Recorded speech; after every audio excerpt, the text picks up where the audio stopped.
Fala, galera, boa tarde. Mais uma fera brava com a gente aqui. Caio Henrique, obrigado pelo carinho, pelo respeito, pela moral. Caio esteve no prêmio, foi premiado. O prêmio foi clear. Quase que unânime. Tá jogando muita bola, muita bola. Demorou pra vir, né? Fala a verdade. Pode desabafar, fala pro coração. A gente fica na expectativa, né, Edu? A gente sabe que a concorrência é muito grande na seleção brasileira, né? Mas a gente sabe também quando a gente está fazendo o nosso trabalho bem feito nos nossos clubes, a gente sabe que a gente tem chance de vir, então a expectativa era muito grande, mas também ao mesmo tempo cabeça muito tranquila, porque eu sabia que se eu estivesse fazendo meu trabalho bem feito lá, alguma hora, algum momento eu teria minha chance, né? E hoje, graças a Deus, estou aqui, podendo aproveitar, podendo viver esse sonho, né? E é muito gratificante. Até quando você esperou em 22? De verdade, assim. Porque chega, exemplo, pô, fica fora um tempão. Não vai ser na última que vai, né? Não tem esses milagres assim. Quando é que você viu assim, pô, não vou mais? Exatamente, né? Quando foi chegando ali no fim do ciclo, né? Nos últimos amistosos, a gente já sabia que era mais difícil, mas eu sempre mantive isso na minha cabeça, que um jogador de futebol tem que estar preparado, porque a gente nunca sabe, sempre tem lesões, né? Tudo pode acontecer. Mas ao mesmo tempo a gente era muito... A gente já sabia que era muito mais difícil de ser convocado, né? Então, daí a gente vai preparando a nossa cabeça. Mas como eu te disse, cabeça tranquila, sempre procurando trabalhar nos nossos clubes, porque isso é o mais importante, isso é o que nos traz para cá. Sim, claro. O nosso trabalho lá. Sim. Né? Então, foi mais ou menos isso. O campeonato francês no Brasil, ele tem um preconceito. Eu acho que o campeonato francês é um campeonato muito físico, talvez o mais físico da Europa, o mais forte, o mais rígido. Não acho que é o mais técnico, acho que o da Inglaterra está à frente. Tu acha que isso pesa numa avaliação do teu trabalho lá? Não só teu, né? Dos brasileiros que estão lá.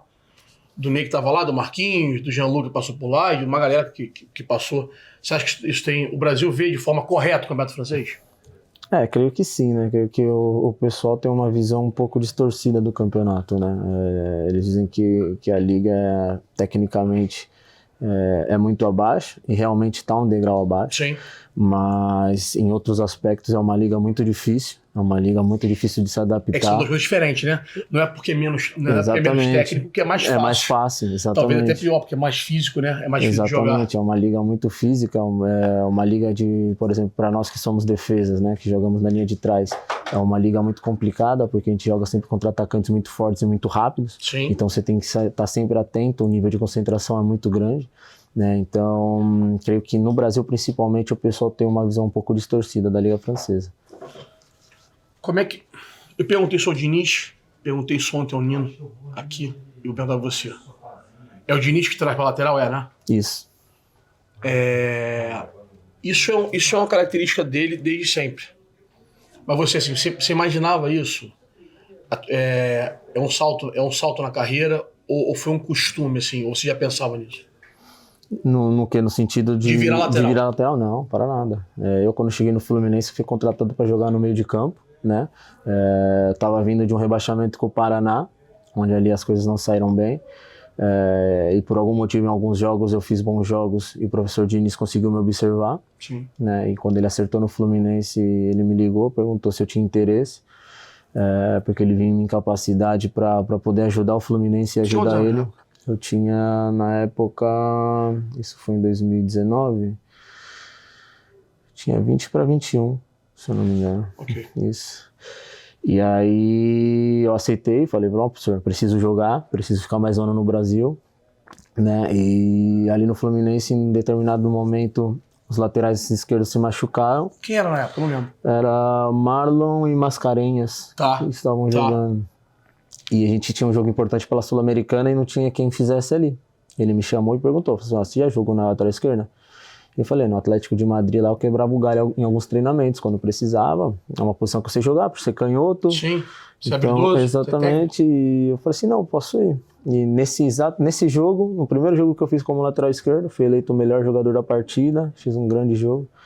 E ali ele falou assim, aí você não vai sair mais, comigo você não sai mais daí, você vai me ajudar aí. E eu falei, tranquilo.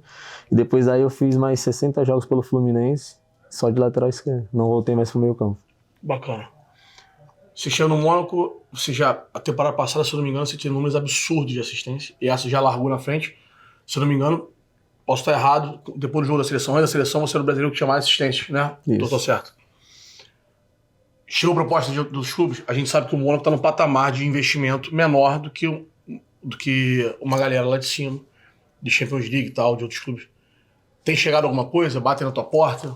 O que passaram para mim é que houve sim algumas sondagens, né? Mas nada oficial, até porque o Mônaco, no novo projeto do Mônaco, os dirigentes me chamaram para conversar também, me disseram que eu era muito importante esse ano, porque o Mônaco precisa voltar a jogar Champions League. Né? Vocês ficaram em que lugar na última A gente ficou em sexto no ano passado. Né? A gente teve um final de temporada muito ruim. A gente estava no bolo para a Champions League. Sim. E afinal ficamos fora. Né? Então, essa temporada era mais difícil para mim sair. Né? Mas também eu fiquei tranquilo com isso, porque é um time que eu estou adaptado. Esses primeiros 4 jogos, a gente fez grandes jogos. Então, acho que a perspectiva para o final da temporada é muito boa. A gente pode conseguir sim voltar a colocar o Mônaco na Champions League, nos campeonatos europeus, né? Então acho que isso é tranquilo. Tenho ainda mais 2, 3 anos de contrato com o Mônaco até 2027. Até 2027? Isso, mais 3 anos aí. E é tranquilo, se tiver que ser, será, né? Então, claro que eu tenho um sonho também de jogar em grandes ligas, né? Em ligas mais fortes, que é o que um jogador de futebol procura. Exatamente. E principalmente para a seleção, né? A gente quer estar jogando no mais alto nível, né? Mas como eu te disse, estou completamente adaptado, né? E o que tiver que ser, será. Mas acho que você rompeu a bolha do campeonato francês, que eu me refiro de bolha é o seguinte: existe o preconceito com o campeonato, algumas horas exacerbado, outras por alguma razão, mas acho que você furou assim. Você já era falado há muito tempo, por muita gente. Eu era um deles, mas tipo assim, não estava sozinho. Você já era visto assim, mesmo tomando no Mônaco, mesmo não chegando na Champions League e tal, você já era muito falado assim. Agora, eu tinha uma dúvida assim, o Mônaco, a torcida cobra, tem torcida? Ou é uma coisa mais teatral? Não, é um time com menos pressão, né? Na verdade, vocês podem até observar pelos jogos, né? O estádio geralmente não tá cheio, é muito bonito, mas geralmente não tá cheio. Sempre lotam nos jogos grandes, né? Que são contra o Marselha, que é um clássico pra gente, ali do sul da França, contra o Paris. Mas nesse quesito é um time tranquilo. Você ali chega, você pode fazer seu trabalho tranquilamente, tem a cabeça boa, porque é um time que não tem tanta pressão, principalmente como no Brasil, como a gente está acostumado. Jantar, né? A gente pode sair, pode jantar, pode ir no supermercado que ninguém vai te encher o saco. Né? Nesse quesito é muito tranquilo. Cara, falando de seleção brasileira, a gente tá aqui desde Belém, né? E todos que passaram me assustou, de verdade, de forma positiva, mas não esperava que fosse isso. Todos iam falar do Diniz e falavam de uma forma assim muito profunda, assim, sabe? Pra tão pouco tempo. De trabalho, cara, foi Cunha, foi Bruno Guimarães, foi Neymar, foi Casimiro, foi Danilo. E eu queria que você falasse qual a tua visão dele, assim. Você é mais do que suspeito, mas você faz parte do sucesso de uma ideia dele, né? O que você fala sobre dele? Cara, o Diniz, como você disse, sou suspeito, né? É o cara que transformou a minha vida, é o cara que... Um dos motivos por eu estar aqui hoje é devido a ele também, um cara que acreditou em mim.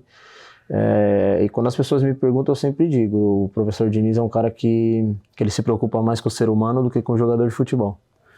Então, para ele, se a tua vida fora do campo tá bem, se você tá feliz, se tá contente, ele sabe que você vai estar respondendo dentro de campo, né? Então, acho que isso é o mais importante. É um cara que no dia a dia ele procura saber como você tá, no que ele pode te ajudar.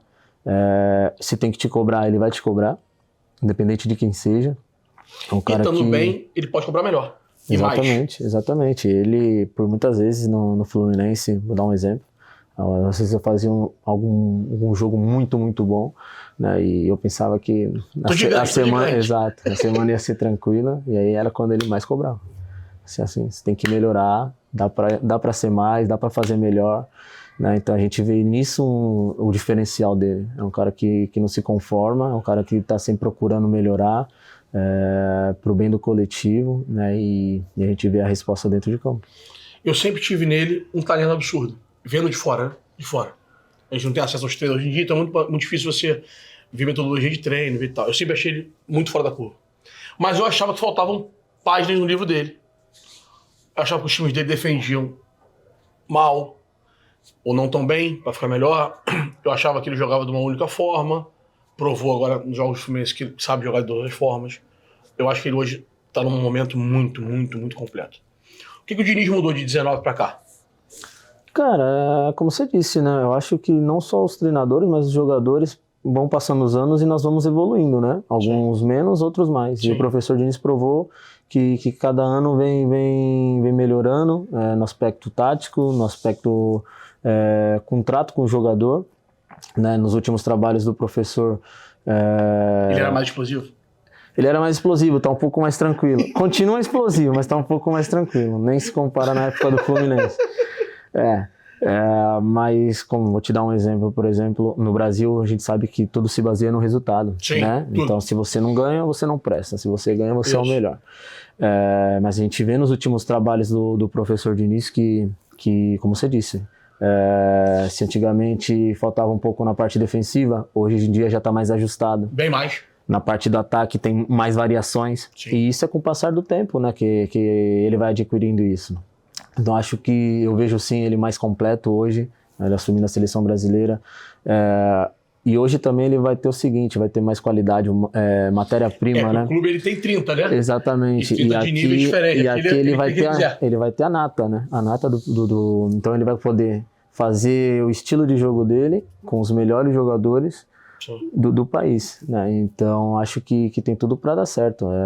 Os jogadores também como são jogadores muito inteligentes, é muito mais fácil de absorver o que ele vai pedir. É o patamar de cima de tudo, O primeiro jogo contra a Bolívia, mais aquém do resultado. A gente já viu algumas coisas que no outro ciclo não tinha muito, algumas variações de jogada, de posicionamento. Né? Então acho que isso vai muito também pela inteligência dos jogadores, porque a gente treinou ali 2-3 dias. Sim. Isso no dia a dia. Muito vídeo. Exatamente, muito vídeo, muitas explicações ali no painel. Né? E é muito difícil no dia a dia você pegar isso, né? Mas com a qualidade e com a inteligência dos jogadores daqui se torna tudo mais fácil. Sim. Então acho que... Essa galera que tá aqui, essa geração dos últimos, 5 anos, assim, eu cubro a seleção há 4, desde 19, mas eu já via isso com o Tite antes, assim. Essa geração é uma geração muito qualificada, geração que eu digo é 9,6 pra cá, 9-2 é o Ney, o Alisson, 9-3 é o Hélio, 9-4 é o Marquinhos, mas depois chega esse bololô Sim. de 9,6, 9,7, que é muita gente boa, até 2000, que é Vinícius, que é Rodrigo 2000 e tal. Vocês já eram assim na base, vocês pegaram a seleção e tal, não sei o que, se enfrentaram, sempre foi uma geração falada, era tipo assim, era visto que chegaria, e que o campeão olímpico também, vale ressaltar, que chegaria para vencer. Com certeza, né? Principalmente a 97. A 97 é muita gente. É muita gente. Desde a Sub-15 e da Sub-17. Chegaram tudo? Não ganharam? A gente teve aí alguns tropeços, cara. Eu te dar um exemplo, um sul-americano Sub-20. Já era você Lodge já? Não. Lodge 97 também? Eu ainda jogava no meio campo. Eu era convocado como segundo volante de meia. Quem era? Era Lodge quem? Não, no Lodge não ia. Era Arana, lateral esquerdo, e nesse sul-americano foi o Rogério, que estava na Sassuolo, e agora foi pra Alemanha. Tá. E nesse time tinha David Neres, Richarlison, Paquetá, Douglas Luiz. É tudo 97. É muito doido. É muita gente. Tinha muita gente. Militão. Cara. Não, Militão não ia, não foi nessa. Tinha muita gente conhecida. Lianco, zagueiro, Robson Bambu, que tá no Vasco. E muita gente boa de fora, pra você ver o nível do time. E você não ganhava? Não, e o que aconteceu nesse campeonato sul-americano, a gente foi muito mal, cara, o time não encaixou, e ficamos fora até do Mundial, na última rodada. Cacetada. Ficamos fora do Mundial. Não tem essa memória não. Mas pra você ver a qualidade, anos depois, a gente vê a maioria desses jogadores... Excluiu todo mundo. Todos firmados nos seus clubes, cara, em grandes clubes da Europa. Tem a foto 9-2 da geração 9-2 campeão do mundo, sub-17, eu acho. Pode ser. Tem Alisson, tem Neymar e Casemiro. Salvo engano, mas ninguém explodiu. Ninguém. Todo mundo diz, depois dessa geração 9-2, 9-3, até mesmo ali 9-4, a gente viu que tinham muitas tinham muitas promessas e quase ninguém ali conseguiu dar o passo. Foi a geração, a 97 é a geração que mais teve, cara, teve muita frutos. gente, eu não me recordo disso. São muitos jogadores, realmente. Cara, qual a expectativa pra essa data FIFA? Queria que você falasse, pra gente terminar, pra não te alongar muito, hora do papado dos caras. Qual é o teu sentimento tá aqui com o Diniz? Óbvio pra você é importante. O Nino ontem falou isso muito abertamente. É óbvio pra mim é vantajoso ter ele perto de mim e ter tido você. Todo mundo sabia, se o Diniz assumir a seleção, o Caio vai vir colocado na hora, e era óbvio que tinha que vir mesmo. E merecia mesmo, como o Diniz ou qualquer outro. Qual a expectativa dessa semana e desse início de ciclo, assim, pro Mundial de 26? Cara, eu tô muito contente, né? Era um sonho pra mim, esperei tanto por esse momento. E poder estar aqui, poder ser chamado pelo professor Diniz, pelo técnico que me mudou de posição, né? Que fez isso é muito maneiro. Exatamente, acho que isso coroa a cereja do bolo.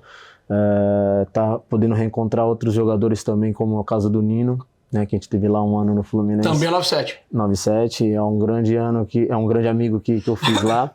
Né, então acho que tudo isso é muito gratificante para mim, né, e em relação à data FIFA, a gente espera fazer um grande jogo contra o Peru. A gente sabe que vai ser um jogo muito mais difícil do que foi contra também a Bolívia. Acho, é um time muito mais ajeitado, um time muito mais perigoso. O direito é o advíncula ainda? Aquele torto mas foi expulso na primeira rodada. Então tu se livrou do canelinha, hein? Ia dar mais... Corre que nem o meu Deus do céu. E o notícia ruim. Ele é forte igual um touro, bate pra cacete. Aquele é embaçado, mas não vai jogar. Mas enfim, tu ia apanhar um bocadinho. O pensamento é esse, cara. O pensamento é ganhar esse jogo. A gente sabe que cada jogo é uma final. Todos os times querem ganhar do Brasil. Sim. Todos os times vão fazer o jogo da vida contra o Brasil, né? Então a gente sabe que é muito importante começar ganhando, né? E como eu te disse, quando eu voltar lá pro Mônaco, continuar fazendo o meu trabalho para poder ter mais chances na seleção, né? E se Deus quiser me firmar aqui para esse ciclo. Merece. Galera, Caio Henrique, obrigado, irmão. Valeu, obrigado a você. Tamo junto sempre, obrigado pela chuteira, pelo museu. E com certeza vai concorrer ao melhor lateral de novo essa temporada. E a gente se vê no Copacabana Fala de novo. Se Deus quiser. Valeu, Edu. Obrigado.